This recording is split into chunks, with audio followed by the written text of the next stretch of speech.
The old telephone booth at the edge of Oakwood Cemetery had stood abandoned for decades, a relic from a time before cell phones and digital communication.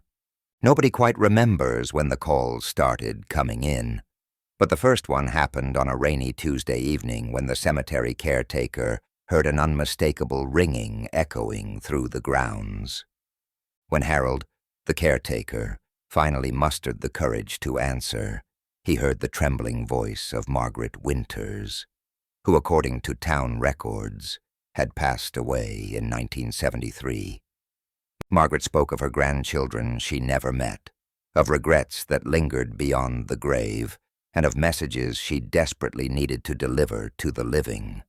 Soon, Harold began documenting the calls, dozens of them, each from someone long departed, each with unfinished business that anchored them between worlds.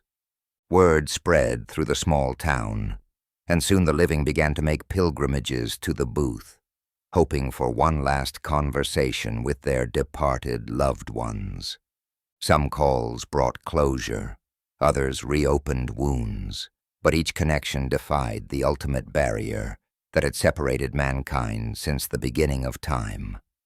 Scientists and skeptics came from around the world, offering explanations ranging from electromagnetic anomalies to mass hysteria. But none could explain why the calls only connected to those truly missed, truly loved. The town eventually built a small shelter around the booth to protect it from the elements, preserving what they now understood was neither a miracle nor a haunting, but simply a door left ajar between realms. And though no one could explain the physics of grief that somehow powered the impossible connection, the booth remained active for years, proving that love and longing resonate far beyond what science can measure or mortality can contain.